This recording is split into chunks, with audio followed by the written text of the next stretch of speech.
A Shalom Akim, Shalom, Shalom. Giving all praises, giving honor to Yahweh, Bashim Yahushai, Bashim Akakadash, double honors to the apostles.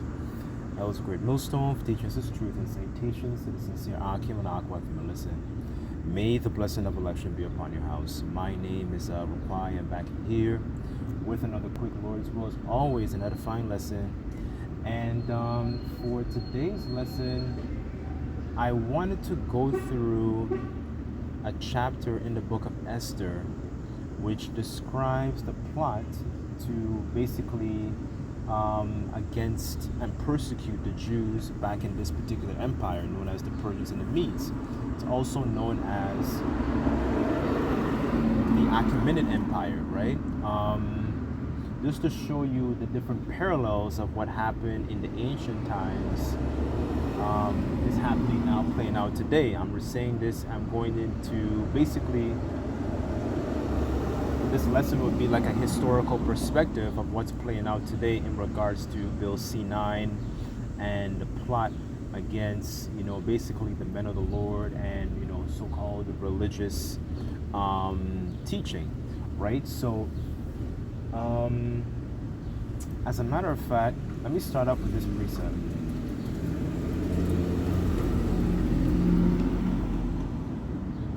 And forgive me if you hear any noise in the background. This is Ecclesiastes chapter 1, verse 9. So it says here, the thing that hath been, it is which shall be, and that which is done is that which shall be done, and there is no new thing under the sun. It says, verse 10, is there anything whereof it may be said, see, this is new? It hath already been, it hath been already of old time, which is before us. Right? So these things that's playing out in regards to the legislation that is pushed forth here in Canada, in regards to Bill C9, it is these things in our history. When we go into our history, you can see examples of these things. So, I strongly believe that, knowing the history is really and truly is very, very powerful, right? And this is why a lot of our people are so destroyed for lack of knowledge, because they don't actually take in the importance of knowing their history, So let me actually get the accounts. And one of the things I wanted to kind of highlight as well is that element of sackcloth and mourning, right? You will see these two elements very strongly tied together, because in the ancient times, sackcloth was very well predominantly used in times of mourning. It was also used, it had its other purposes. For example, you probably would use it to strain liquids, kind of like how you have like a kitchen strainer. Because back then it was mostly also as well used as a garment you would wear close to the skin, and it was very, very coarse. It was very, very rough, right? It's not when you think about it, it's not a fabric that that's seen as luxury. It's not a fabric that is seen as, okay, this person's got it, this person is living the soft life. It's a fabric that represents mourning, suffering. It's a mourning that, okay, it's a fabric that when you wear it, it's more about it puts a mindset of lamentation, humility. You know what I'm saying? I'm not in my royal apparel, so to speak. When you think about like linen, wool, cotton, so on and so forth, right? So this is something that you're going to see as well after this decree was brought forth, right? Haman, because Haman was a descendant of Agag, right? These are the seed of the wicked, right? These are Edomites, right? And Mordecai, you will see, he's a descendant of Jacob. He was a Benjamite, right? So you'll see there's that enmity, like when he discusses that that account in Genesis. It says 2 nations are in thy womb. So you see that enmity here again playing out. The seed of the righteous and then the seed of the wicked, right? So, so let me start off here. I did quite a bit of rambling. This is Esther, chapter 3. I'll start at verse 8, and the topic in here, it says Haman's plot against the Jews. So here it says, and Haman said to King Ahasuerus, there is a certain people scattered abroad and dispersed among the people in all the provinces of thy kingdom, and their laws are diverse from all people, neither keep the king's laws. Therefore it is not for the king's profit to suffer them. So it's not in the king's best interest to have these people here. Their laws are very, very different. They're like a thorn in your side, right? So this is what Haman is using, that language, right? This is, he's very, very clever, with his choice of words, and this is exactly how you see how Esau plays out today when you look at certain legislation. It's all about crafty language. It's all about they have a term in politics. It's known as dog whistle politics. That's another thing they use, because during the time, not to go too off topic, but during the time of the war on drugs, they used tactics known as dog whistle politics, where they used soft language to appeal to certain people, but they were making it's basically, you speak in a certain way to appeal to a certain crowd, so that crowd doesn't know what you're talking about. When you think about it, like an actual dog whistle, because a dog whistle, in when you think about it in the physical sense, when you blow it, you can't hear it from the human ear, but to the dog can hear it, right? So he speaks with crafty, he speaks basically with deceit under his tongue, right? And a lot of this deceit is to persecute our people. So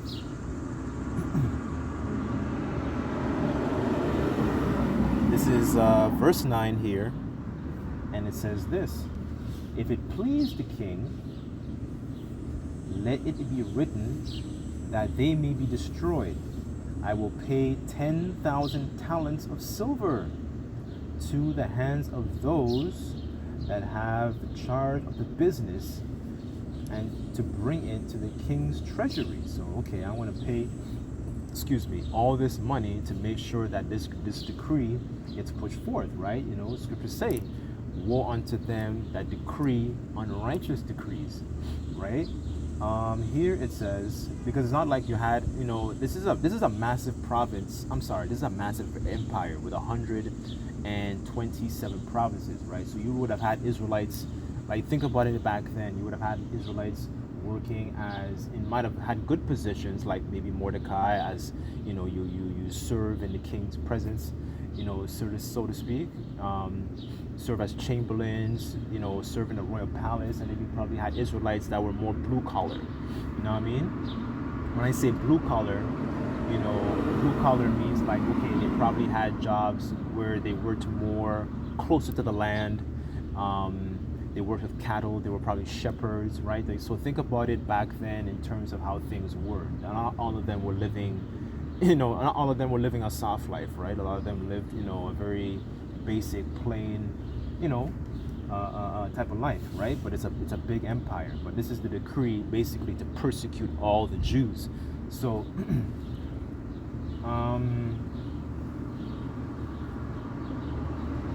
this is verse 10, and it says, and the king took his ring off his hand and gave it to Haman, the son of Hammedatha, the Agagite, the Jews' enemy. And it says here, the king said to Haman, the silver is given to thee. The people also do to them as it seemeth good to thee.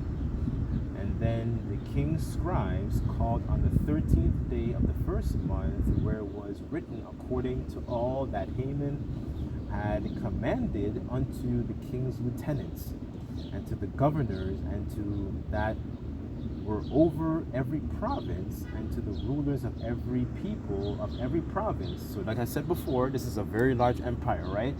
Many different provinces, I'm sorry. Back then the term was called, I believe it was called a satrapy. And then you had a satrap, was basically kind of like, so in Canada, for example, you have a premier, and they're basically kind of like the leader of that particular province. So a satrap, let me just look it up real quick just to make sure I'm right.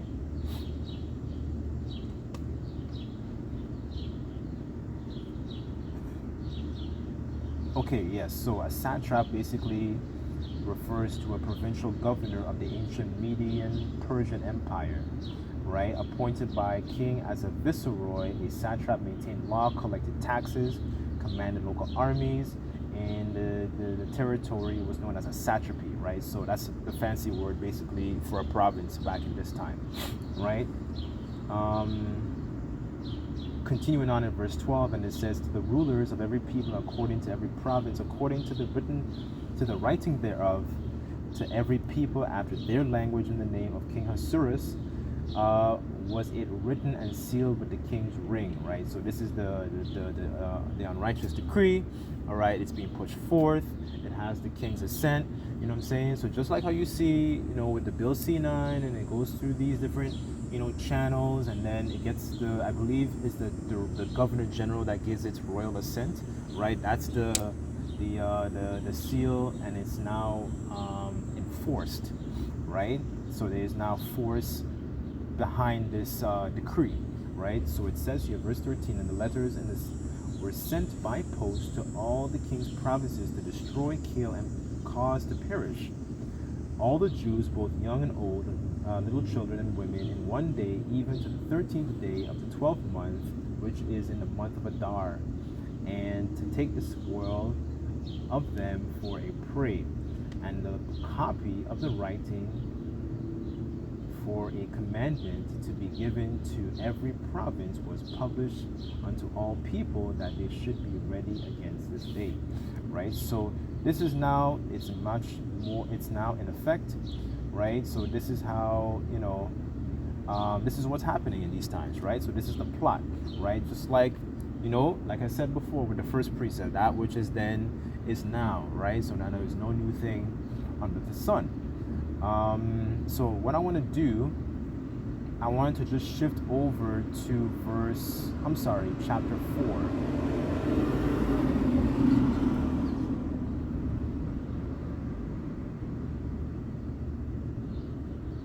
You know, just to emphasize the sackcloth, because I made a point about the sackcloth and the ashes, right? And it says here, this is Esther chapter 4, verse 1, right? And it says, when Mordecai perceived all that was done, he rent his clothes and put sackcloth. He put on sackcloth with ashes and went out in the midst of the city and cried with a loud and bitter cry. And came even before the king's gate, for none might enter into the king's gate clothed with sackcloth, right? So you think about it, you know, within like the palace and so on and so forth, like just to, you know, think about it mentally, like, you know, you're not gonna have somebody who's dressed in sackcloth, you know, come into a royal space like that, right? You know, think of it like in the corporate world, when somebody's well dressed, they have on a nice shirt, you know, fancy tie, you know, pointy shoes. You know, if somebody came in with gym attire, they look out of place. That's basically what's going on, you know, here.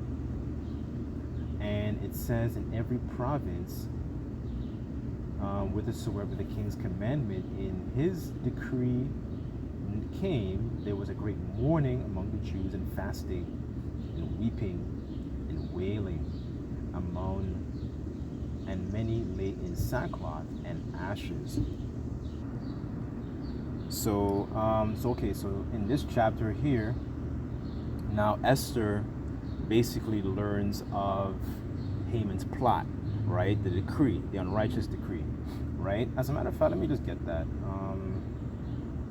and I'll come back to this.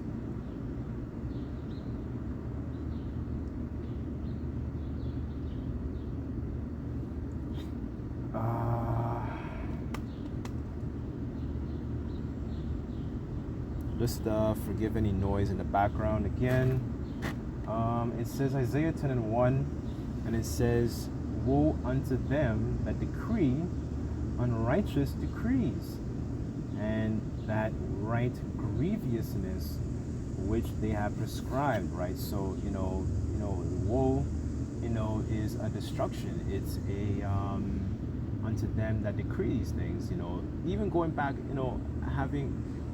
if you go back to even the 70s, when you had certain presidents, like for example, like Nixon, what's this guy's name?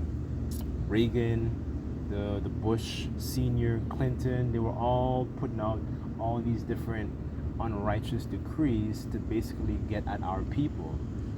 Back then it was more like known as the war on drugs, but it was really a war on you Israelites. This is why the scriptures say to turn thou, O Jacob, that thou mayest be illuminated and understand how your enemy fights. Understand your enemy. He's very, very good with his words and language and so on and so forth. Okay, so back here in the book of Esther, this is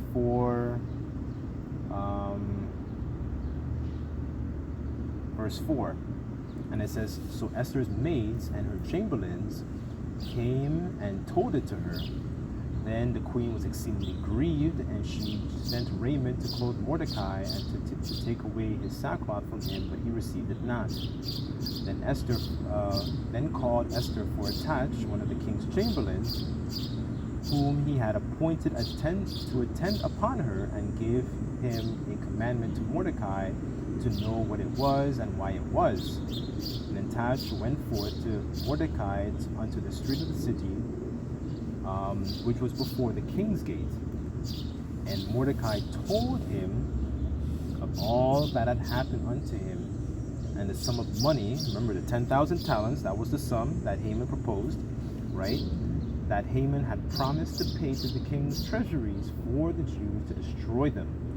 And he gave him the copy of the writing of the decree, which was in Shushan, to destroy them, and showed it to Esther to declare it unto her and to charge her as she should go in unto the king to make a supplication. So a supplication basically means to beg unto him, to make a request before him for the people, right? So this is the situation. Esther now learns that, okay, this is this is what's happening, right? So what you might find interesting, within this book here as well, is what's the word? Uprightness.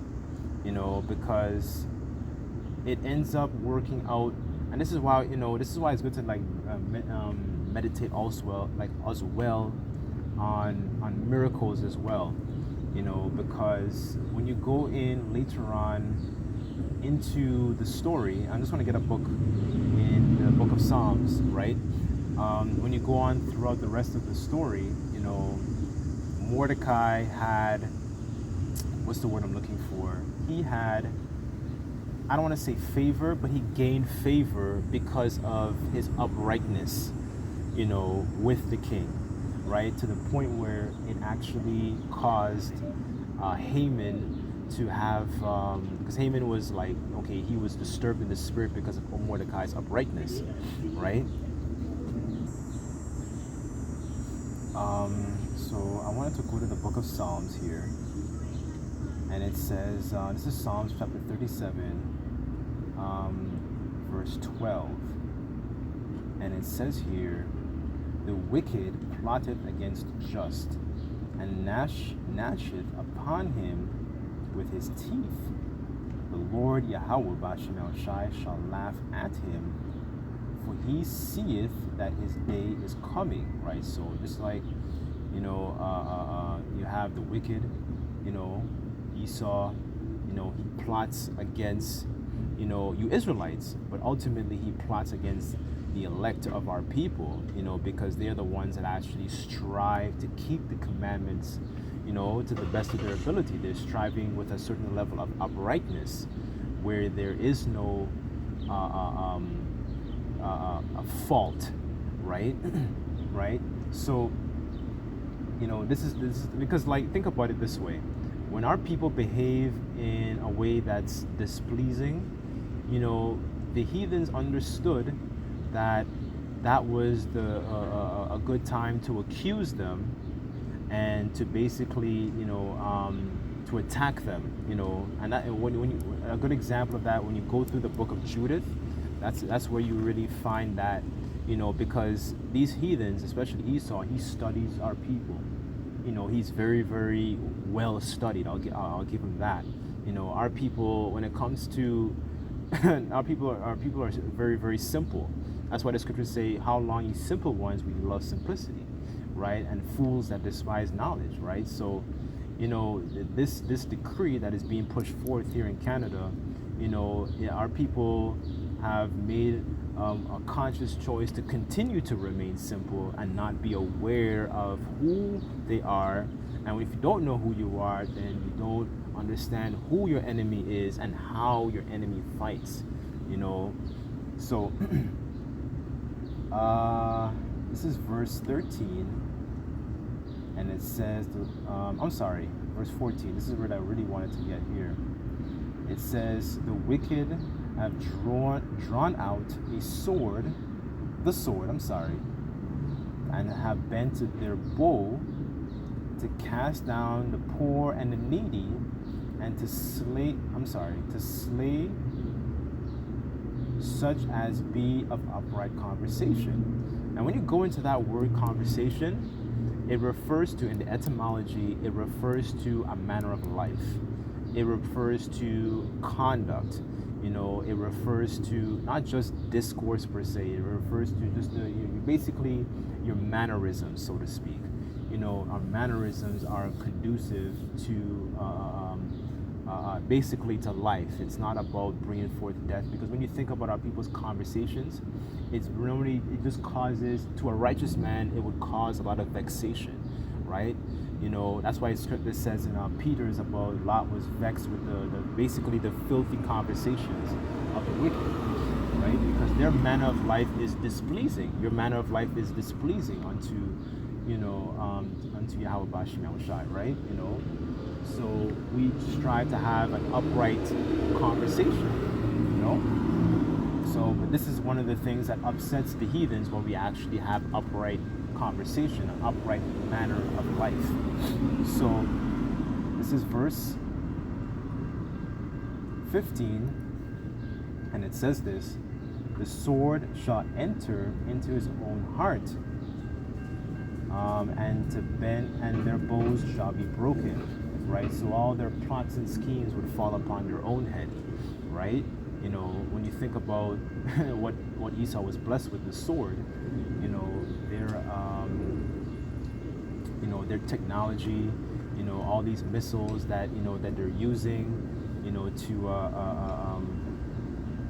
basically, what's the word I'm looking for? All these their technology, so to speak, when it comes to like the missiles and the artillery and all that.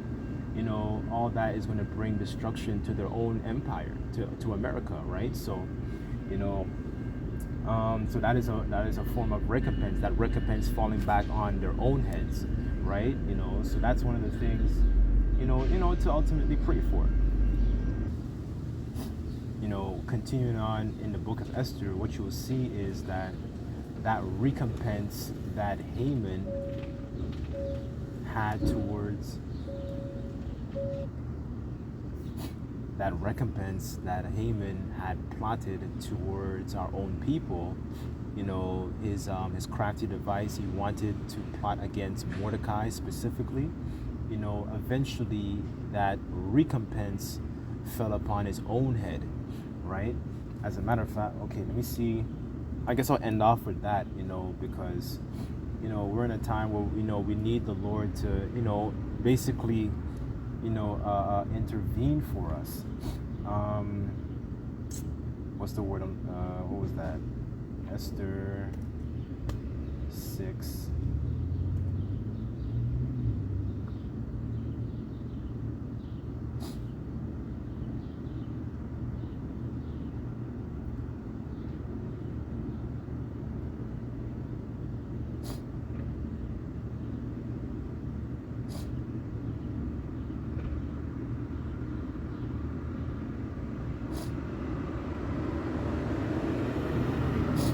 I'm sorry, it's in chapter 7. So I'll go to chapter 7 here, and it says, this is verse 7, and it says, "And the king, arising from the banquet of wine, and his wrath went into the palace garden, and Haman stood up to make a request for his life to Esther the queen. And he saw that evil was determined against him by the king. And the king returned out of the palace garden into the place of the banquet of wine, and Haman was fallen upon the bed where Esther was. Then said the king, Will he force the queen also before me in the house? As the word went out of the king's mouth, he covered Haman's face. And Harbona, one of the chamberlains, said before the king, Behold, also the gallows 50 cubits high, which Haman made for Mordecai. Remember, when you go through his story, Mordecai remained upright, he stopped a plot, which basically, and then the king learned of it, right? He had spoken good of the king's standard in the house of Haman. Then the king said, Hang him thereon. So they hanged Haman on the gallows, which he had prepared for Mordecai, and the king's wrath pacified. Right? So, this is the recompense that fell upon Haman's head for what he tried to do to a just man. Right? But, I just wanted to, get a historical example of this persecution. Also, you can also take in Mordecai's uprightness, right? Mordecai's uprightness in the midst of captivity, remaining in a upright fashion, while a lot of our people, would rather to behave as degenerates, right? But, and then basically the Lord coming through and be able to return that recompense, from our enemies upon their own heads, right? Because that's ultimately what we need. That's really real justice. Real justice isn't all these reparations and our people fighting for all this, money that's not backed by anything, right? That's a recompense, as it says, as Paul said in Thessalonians. It's a righteous thing with the Lord to recompense tribulation to those that trouble you, right? And these people who are in rulership ultimately, are troubling us. Right, you oppress the poor, right? And scriptures say about that, when you oppress the poor, reproach it your maker, right? So, this is the recompense and what we need, right? We need the Lord to basically intervene for us. But, I just wanted to, go into this real quick. I know I hit a couple points here and there, but Lord's will, this lesson was quick and edifying. Salakia for the noise in the background again. So I give all praises, glory, and honor to Yahweh Bashem Yahushai. Until next time, I say Shalom.